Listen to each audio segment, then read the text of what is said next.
yeah, and I love that multi-tiered model you have.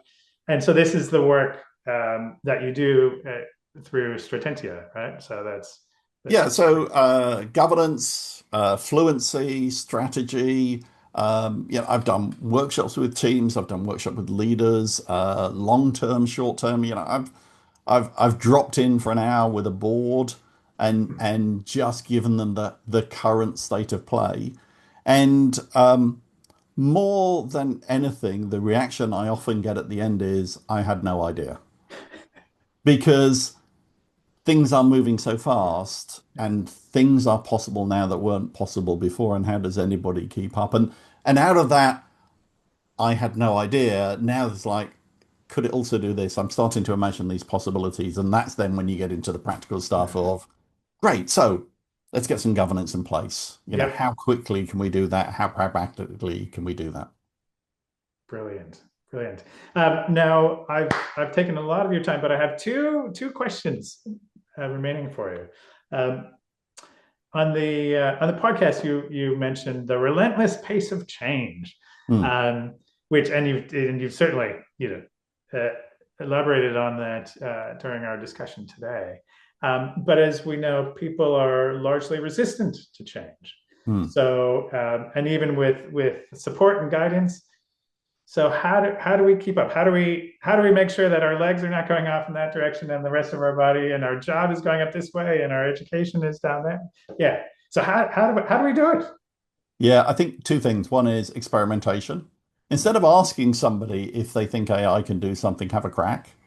That's how I discover things. I got this data file from my electricity company, from my smart meter, and it had 800 lines Hmm. and 100 data points on each line. And this was the stuff from my smart meter, and I was trying to work out what I should be doing about energy usage in my home.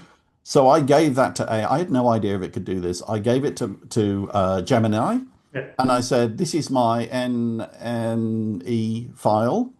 What can it tell me, and what can I do with it?" That was it. And what I got back is this amazing story that allowed me to work out that I had a couple of devices in the house that were running overnight. I had no idea were running overnight. Uh-huh. Um, it was able to give me the economics of the battery and all of that kind of stuff. Now, I had no idea if it could do that, but it cost me 30 seconds to put that question in. Right. Right. And what it's actually done is, I think in the space of 3 days, I've saved about $500 on my electric bill. What? Yeah, no, so do it. Go and ask for your file from your electricity supplier and then give it to Gemini and say, tell me the story. And literally, I said, tell me the story, which was really fascinating Hmm. because it told me that as a story. Um, so that's one. It's like, just have a crack. And the second, and this is for people like you, Dan. I can see that look in your eye. I've been stereotyped. Okay. All right. Let's see People, what you got here. people at the top of organizations talk about how you're using AI. That gives two things. One is it gives people ideas, but the second is, and most importantly, it gives a very clear signal that you think it's a good thing, and they will then think it's a good thing. And right down at every level of the organization, people will start to open up to possibilities. And then very quickly, you'll have other people talking to you about how they use it, and you'll find something that's either going to help your organization grow or become more efficient.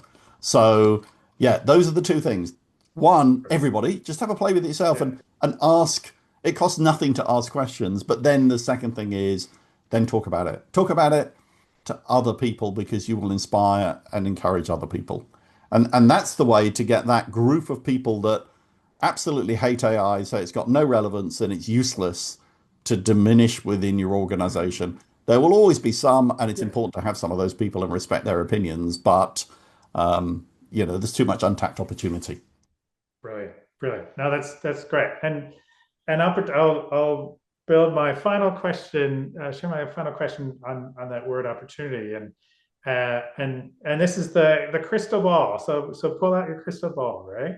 And look, well, I know it's hard to look 1 year ahead, but 3 to 5 years down the road, what is the impact of AI? And I say this in the context that overnight, AWS announced that they're laying off 16,000 people. So the last two rounds, that's 9% of their global workforce. Um, you hear stories of graduates are not being hired in the legal Mm. profession, or so we could say lots of challenging things, but also so many positive and innovative. And so where do you fall on the spectrum? Is it going to transform our economy? Is it going to trash the economy? Will it just have a trivial impact? You can pick anything. It doesn't have to start with T, but those are some that came to mind for me. So yes. Um, yeah, I think it could go either way. Um, so let me take you back to sitting with a board, talking about AI, talking about the different levels of productivity. When we get to the conversation about how they might use it, I'm always looking to see which way their thinking is going. Like I'm looking in their eyes to see Yeah. what happens because you can do two things. You could look at it and say, gosh, this is the growth lever that opens up new opportunities. If you're an education institution, can we deliver learning in a different way? Can we personalize it in different ways? Could we break up our content into completely different ways of doing things? Could we refocus our team on the interpersonal delivery rather than the content development? That's could we be delivering transnational education in 7 languages at the same time? So that's the growth opportunity. Hmm. The other is the economic opportunity, which is, well, do we need less people? Could we turn all our teachers into AIs instead of having a real teacher? Could we get rid of the student inquiry routine and replace them with a bot? Um, I think over the next 5 years, what you'll discover is the people that go for that growth opportunity will be the survivors. Hmm. Because if you're just going for that efficiency, well, everybody can go for that efficiency opportunity. So if I think about education, um, content isn't king. Human connection is king. Human connection is what's going to deliver a brilliant education experience. Double down on that, Yep. and that's where your opportunity is. So that's got nothing to do with AI for delivery, but it might be AI that enables you to double down on that thing because you get less obsessed about all your back end processes because they just happen, or you don't worry about having the best curriculum plans that have been honed by hand by somebody in their personal workshop. But instead, you get brilliant plans, but the brilliance is the delivery. Excellent. Excellent. Good. Well, that's great. And I was at an Edugrowth CEO ClearPath Syndicate recently, which I know where I know you've spoken in the past, and we had this vibrant debate on where are we headed with AI and the at a macro level, and it was the full gamut of responses from no, government will step in, especially Europe, that they'll just make it illegal to do or to fire people, and then others saying this is like 5 years, the world as we know it is done. So I, um, so I I like your recognizing, yeah, things could go either way, but that optimistic to say, well, here's how you make it.